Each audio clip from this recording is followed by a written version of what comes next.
Parler de l'amour, c'est le plus beau sujet du monde. C'est aussi beau que les mathématiques, que la physique, que la biologie. Réfléchir sur une chose qui sera si importante dans votre vie, autant que votre vie professionnelle, votre vie amoureuse, votre vie affective, ça compte énormément. Mais l'amour, qu'est-ce que c'est que l'amour? C'est un mot piégé. On dit le chat aime la souris. Et croyez-moi, la souris préférait ne pas être aimée. Tandis que je dirais que Martin Luther King aimait les Noirs et qu'à cause d'eux, ben, il est mort. C'est le même mot pour le chat, pour Martin Luther King, le mot amour.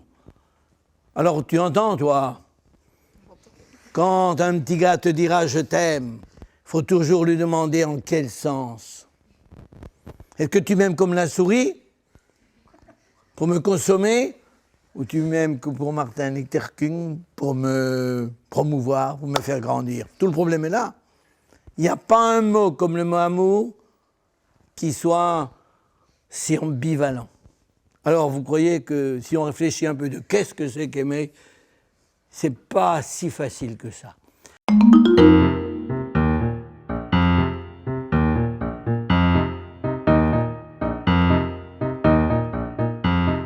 C'est vrai que l'amour, c'est une réalité fabuleuse, merveilleuse.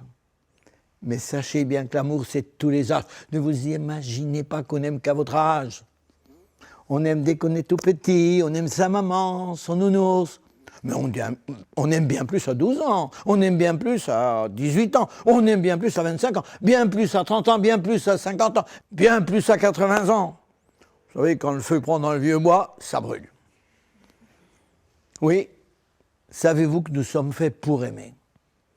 Le petit de l'homme, quand il sort de l'œuf, n'a qu'un désir, être aimé.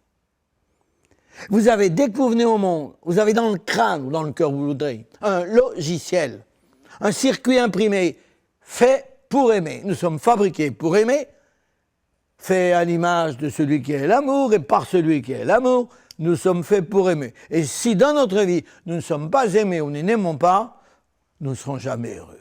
On est fabriqués pour ça. On est des fabriqués d'abord pour l'amour. Il ne faut jamais l'oublier, ça. Mais voilà. C'est que l'amour, c'est pas du tout cuit. Moi, je regrette. Il faut apprendre à aimer. Il ne faut pas vous imaginer qu'on sait aimer comme ça, spontanément. J'entends des jeunes qui me disent « Moi, je sais ce que c'est que l'amour. J'aime une fille, il n'y a pas besoin qu'on me fasse un cours d'éducation. Ça vient tout seul, c'est un sentiment qui monte en vous. On n'a pas besoin de détails, on n'a pas besoin de théorie. » Mais ce n'est pas vrai. L'amour, comme tout ce qui est de l'homme, doit s'apprendre. Vous savez que nous n'avons pas d'instinct sexuel. Ça n'existe pas, vous n'êtes pas des animaux. On n'a pas d'instinct amoureux. Ça n'existe pas. Le petit de l'homme, quand il vit au monde, ne sait rien du tout. C'est une chose. La seule chose que vous n'avez pas apprise, c'est de téter. Heureusement d'ailleurs. Mais tout le reste, il faut l'apprendre. Moi, je regrette. Donc, il faut apprendre à aimer. Et quand on vous dit, je sais ce que c'est que l'amour, vous avez pris votre conception quelque part. Peut-être dans l'image de vos parents, peut-être dans un film, dans une revue. Êtes-vous sûr de l'avoir chippé? Cette image de l'amour, êtes-vous sûr de l'avoir chippé au bon endroit? Alors, je vous invite justement peut-être à réfléchir vraiment ce qu'est l'amour. Surtout que vous êtes à l'âge où l'on rêve, n'est-ce pas? Et où l'on rêve d'être aimé et d'aimer. Vous rêvez d'aimer. Alors voici la première définition que je vous propose. Justement, l'amour, c'est cette réalité fabuleuse qui est au confluent de 5 grands rêves, de 5 grands désirs. Souvent les jeunes me disent, comment sait-on qu'on aime quelqu'un? Quand vous éprouvez pour cette personne 5 grands désirs. S'il en manque un, c'est pas encore de l'amour. Alors ces désirs ne viennent pas forcément tous en même temps, ils viennent progressivement, et ils ne viennent pas forcément dans l'ordre que je vais dire. Mais chez les garçons, ils viennent assez bien dans l'ordre que je vais dire. Un premier désir, c'est le désir du corps. Le corps de l'homme désire s'unir un jour au corps de la femme et le corps de la femme au corps de l'homme. Ça a été fait biologiquement, parfaitement pour ça. Le corps de l'homme n'a jamais été fait pour le corps de l'homme. Il est fait pour le corps de la femme. Il y a une complémentarité biologique absolument remarquable. D'ailleurs, vous avez remarqué que nous ne sommes pas simplement un cœur et un esprit, nous avons un corps. Et dès que nous avons une relation avec quelqu'un, notre corps entre en action. Tout à l'heure, des personnes qui me connaissaient sont venues me donner la main. Ceux qui ne me connaissaient pas n'ont fait aucun geste vers moi. Et à chaque type de relation correspond un geste de notre corps. Par exemple, comme mon voisin ouvre ses volets, moi j'ouvre les miens, je le vois, je ne vais pas l'embrasser. Hein. Mais de mon corps, il a quand même quelque chose. Il a un petit coup de tête. Bonjour, c'est tout. Quand je vois un copain d'armée que je n'ai pas vu depuis 20 ans, puis que je retrouve, est-ce que je lui dis bonjour? Est-ce que je lui dis bonjour? Non. Non, qu'est-ce que je fais? Sérieusement? Je lui dis comment tu vas? Tu comprends pas? À une relation virile, il faut un geste viril. À chaque type de relation correspond un geste. Deux fiancés qui se rencontrent, comprenez? Ils ne vont pas se dire bonjour. Ils ne vont pas se taper sur l'épaule. Ils vont se donner cette première partie du corps qui vous a donné de la joie, les lèvres, le baiser. Quand vous êtes arrivé sur la planète Terre, vos premiers plaisirs, c'est le plaisir de la bouche. Miam, miam. Vous n'étiez une bouche. Remarquez que ça nous suit toute la vie. Hein. Et surtout, quand on a 14-15 ans, ces plaisirs de la bouche, on les retrouve facilement. Chewing-gum. Vous savez, les classes bovines. Ou alors, cigarette. Pourquoi on fume, vous croyez, à 14-15 ans? C'est pas simplement pour être grand, c'est aussi plaisir de la bouche. Puis alors, il y a le garçon qui se dit, moi, si je pouvais embrasser une fille, alors je serais devenu un homme. Attends, mon vieux, si tu embrasses une fille uniquement pour ses lèvres, quelle que soit la fille d'ailleurs, pourvu que j'ai deux lèvres, à ce moment-là, tu es encore un bébé, tu prends le plaisir des lèvres pour le plaisir des lèvres, comme le bébé. Tandis que l'adulte prend le plaisir des lèvres, mais dans une relation qui dit « je t'aime ». Et quand cette fois,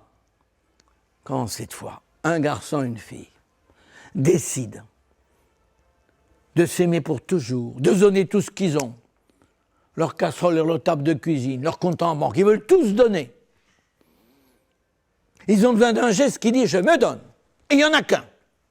Quand vous donnez votre main à quelqu'un, vous ne dites pas « je me donne ». Mais écoutez-moi bien. Quand vous donnez ou que vous donnerez à celui, celle que vous aimez, ce que vous avez de plus intime et de plus sacré, les sources de la vie, vous pourrez dire « je me donne ». Et vous voyez que l'acte d'amour est un geste fabuleux quand il veut dire « je me donne » et pas quand il veut dire « je te prends ». Mais si l'amour n'était que ça, uniquement le désir du corps, ça serait un amour du temps des primates, où l'autre n'est qu'un gibier, où l'autre n'est qu'un objet. Il y a une façon de draguer qui considère l'autre comme un objet, comme un instrument de plaisir, comme un gibier. Vous comprenez ça? Oui, s'il n'y avait que ce désir, ça serait relativement pauvre, notre relation amoureuse. Parce que vous avez un autre désir, les jeunes. Il y a le désir de votre corps, mais il y a aussi un autre désir, c'est le désir de votre cœur. C'est le désir de tendresse. Dites, qui ici n'a pas envie de tendresse? Qu'ils le disent. Qu'ils lèvent le doigt. Qui ici n'a pas envie de tendresse? Bon, vous êtes normaux. Mais si vous m'aviez dit, moi, je vous aurais dit, je vous envoie voir un psychologue, un psychiatre aussitôt. Car on naît avec un désir de tendresse. Cette tendresse qu'on a reçue de nos mamans, elle nous suit toute la vie. Et ne pensez pas que la tendresse, c'est une affaire de bébé. C'est pour ça que des fois, les adolescents refusent un peu la tendresse comme si c'était pour les petits-enfants. Toute notre vie, on a envie de tendresse. Même quand on est vieux, on n'a pas envie de mourir comme un chien dans un hôpital. On a envie que des amis dans la tendresse nous donnent la main. Oui, il y a en vous un désir formidable de tendresse. Et surtout vous, les garçons, vous entendez? Les garçons sont plus tendres que les filles. Mais ces crétins, ils ne le montrent pas. Les garçons ont une tendresse formidable. Regardez les grands musiciens, les grands romanciers, les grands poètes, c'était quand même souvent des hommes. Où auraient-ils trouvé leur sensibilité s'ils n'avaient pas eu de tendresse, de sensibilité au fond de leur tripes? Mais voilà. Les garçons, on leur a dit quand ils étaient petits que ce n'étaient pas des filles, que par conséquent, si ce n'étaient pas des filles, ils ne devaient pas pleurer, etc. Alors ils pleurent dedans. Les garçons, je vais vous inviter à une chose. Nous allons faire un grand mouvement. Le MLT, le mouvement de libération de la tendresse. Ça serait formidable, ça. Enfin, osez dire sa tendresse. Quand je pense qu'à vos parents que vous aimez, vous n'êtes pas fichus de leur dire votre tendresse. Vous savez qu'en famille, on est très fort pour se disputer, même pour s'engueuler. Très fort, on trouve des mots. Pour dire qu'on s'aime, on n'en est pas fichu. Et on s'aime pourtant. La preuve, c'est qu'il y en a un qui meurt au cimetière, tout le monde pleure. Il est bientôt temps. Apprenez à dire la tendresse, à découvrir cette tendresse formidable qui est au fond de votre cœur. Mais alors, cette tendresse qui est dans notre cœur, elle doit exister bien sûr dans une relation d'amour. Un foyer où il n'y a pas de tendresse est un foyer à qui il manque quelque chose d'essentiel. Je peux vous dire que je dois venir chez moi souvent, notamment des dames qui me disent « Mon mari n'a pas de tendresse, c'est un ours ». Et comme elles me disent « Allez voir l'ours ». Au début, j'avais peur. Mais aussitôt que je vais voir cet homme, quand je discute avec lui, je vois qu'il est plein de tendresse. Alors ça me fait de la peine de me dire que voilà une femme qui meurt de soif de tendresse, à côté d'un puits de tendresse, parce que le puits est fermé. Et vous voyez l'intérêt de lancer le MLT. Troisième désir, au cœur de tout amour, c'est le désir de communiquer. Qu'est-ce qu'ils disent les amoureux? Parle-moi, tu m'aimes, tu m'aimeras toujours, parle-moi. On a besoin d'entendre ces paroles d'amour. Mais il y a quelque chose de plus important. Il est important surtout que des jeunes qui s'aiment parlent de leurs projets d'avenir. Ce qui m'embête aujourd'hui. Je vois beaucoup de jeunes qui s'aiment, et puis parce qu'ils s'aiment, aussitôt ils forment un couple. Mais pour faire quoi? Ils ne savent pas. Ils ne savent même pas s'ils veulent des enfants ou pas, d'où des surprises plus tard. Ils ne mettent pas en commun leur conception de la vie de couple, s'ils auront un foyer ouvert aux autres, au contraire replié, etc. Ils ne savent pas. Parle pas. On s'aime, on part ensemble, on s'aime. Mais pourquoi faire, bonsoir? Si on ne parle pas, s'il n'y a pas cette communication, demain on sera très étonné dans le couple de voir que l'autre a des conceptions radicalement différentes de nous, de la vie de couple. Puis de toute façon, il faut savoir que dans une vie de couple, le problème essentiel, c'est la communication. Et si tant de foyers se séparent, dans bien des cas, c'est par un manque de communication. On est fait pour communiquer. On n'est pas fait pour vivre tout seul sur une île déserte. Et le téléphone, ça fonctionne, hein? À tel point que vos parents trouvent que ça coûte cher, même avec l'illimité. Non. Quatrième désir au cœur de tout amour, c'est le désir de donner la vie. Quand on s'aime, j'allais dire sans jeu de mots, quand on s'aime, on récolte. Hein?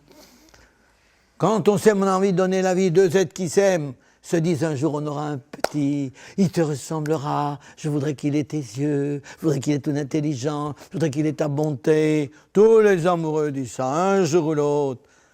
Quand on s'aime, on a envie de donner la vie. L'ennui, justement, c'est que des fois, ça vient plus vite qu'il ne faudrait.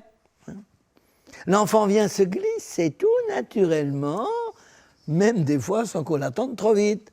Alors attention, vous surtout mesdemoiselles, sachez une chose, c'est que vous avez un désir d'enfant. Et que ce désir d'enfant, il faut le maîtriser comme tous nos désirs.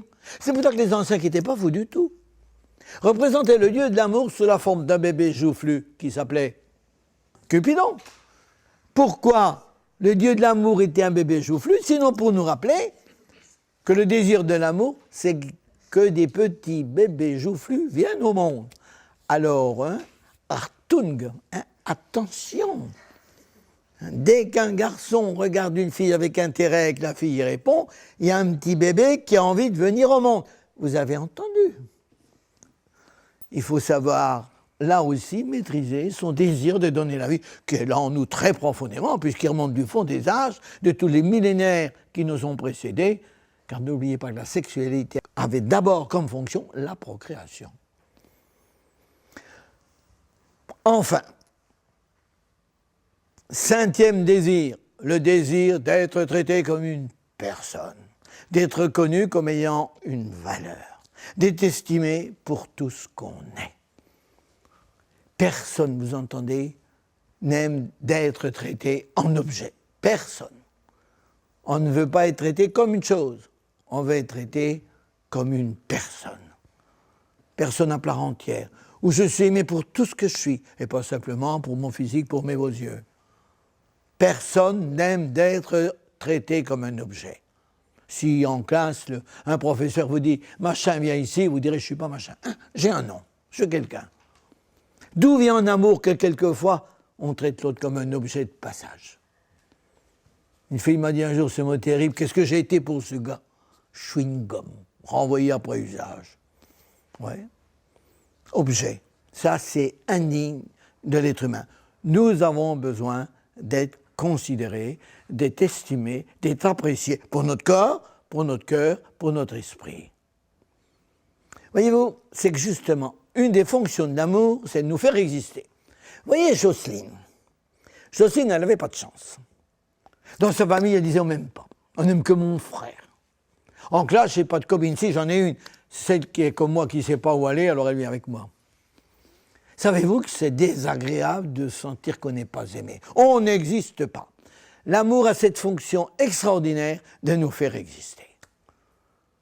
Et c'est vrai qu'un jour, un garçon a dit à Jocelyne « Je t'aime ». Mais voilà, c'était le dernier des pauvres types. Ça ne l'a pas fait beaucoup exister. Et vous êtes en train de découvrir une deuxième idée, que si l'amour nous fait exister, c'est dans la mesure où celui qui nous aime est une valeur. Puis c'est vrai qu'un jour, un garçon merveilleux, intelligent, généreux, lui a dit « Je t'aime ». Alors là, elle s'est dit « Si lui qui est merveilleux, qui est intelligent, m'aime, je suis une fille terrible ». L'amour nous fait exister dans la mesure où celui qui nous aime est quelqu'un. Et si vous voulez que votre amour valorise l'autre tout au long de votre vie, il faut que vous soyez des valeurs.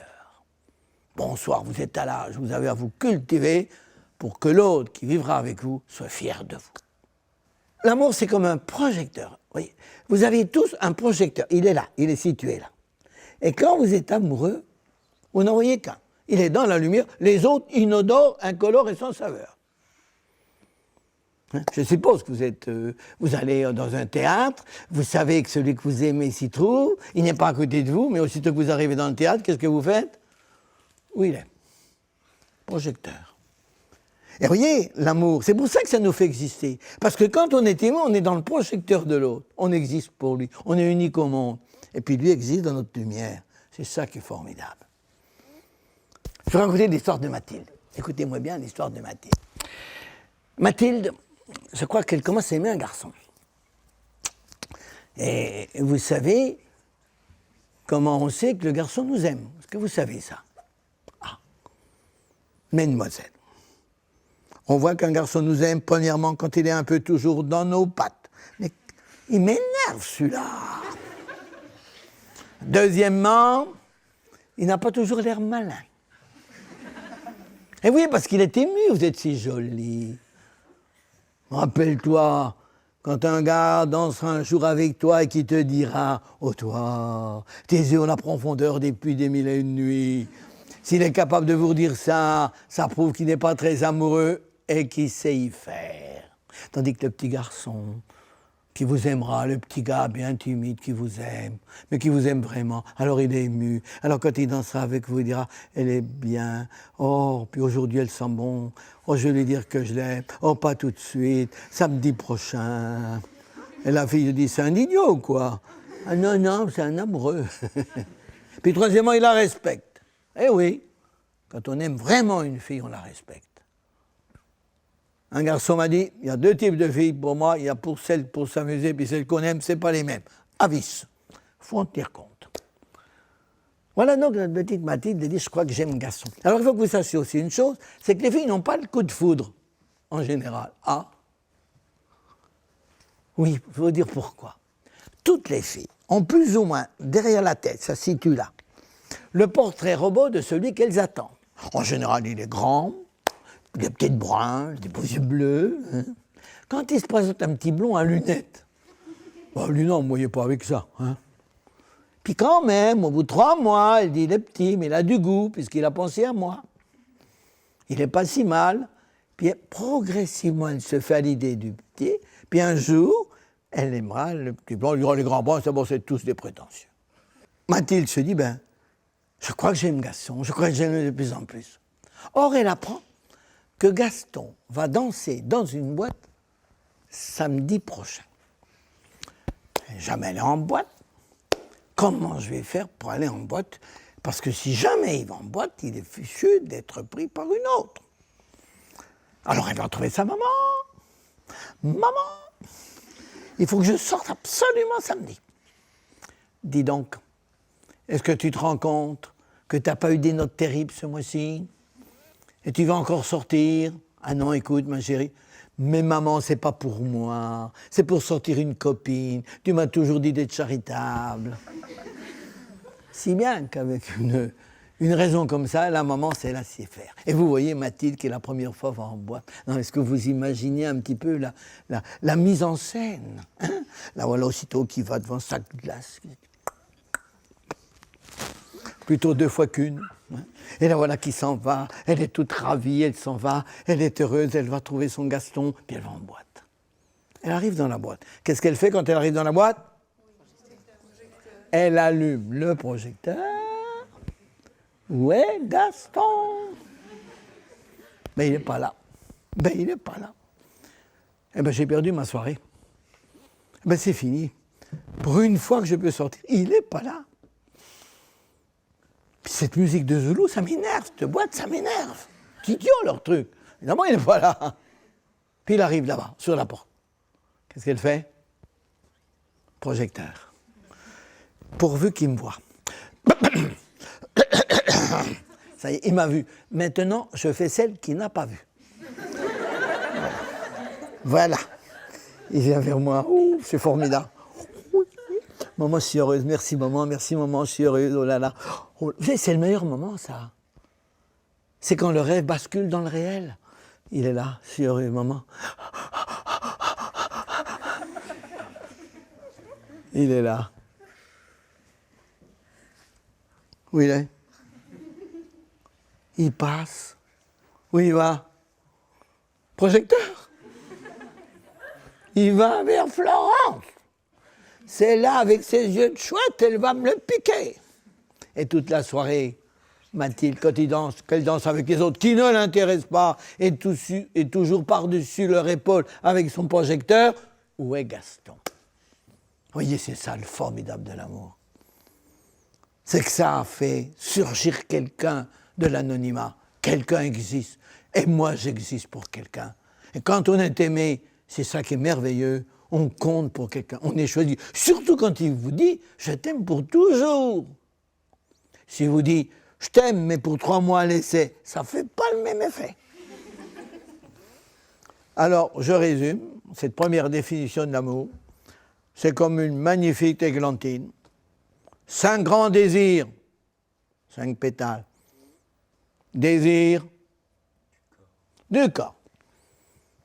Si la veille de vos noces, vous ne désirez pas le corps de l'autre, si vous n'aimez pas son grain de peau, son odeur, arrêtez les frais tout de suite. Et c'est pas la peine de faire des essais. Vous allez aller vers l'allergie.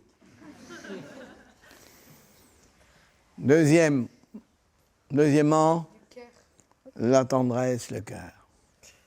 Troisièmement, et il faut, durant la fréquentation, mettre en place la tendresse et la communication.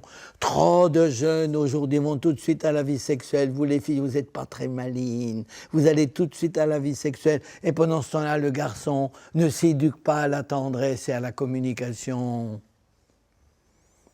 4e désir, le désir de donner la vie, et cinquièmement, le désir d'être traité comme une personne et pas du tout comme un objet. Oh, certains vous diront, il y a un seul désir qui suffit, le désir du corps. Ils appellent ça l'amour moderne. C'est très vieux comme formule, les dinosaures en étaient là. Hein. Mais s'il y a vraiment que le désir du corps, je dis, pauvre fleur, un pétale, sincère condoléance.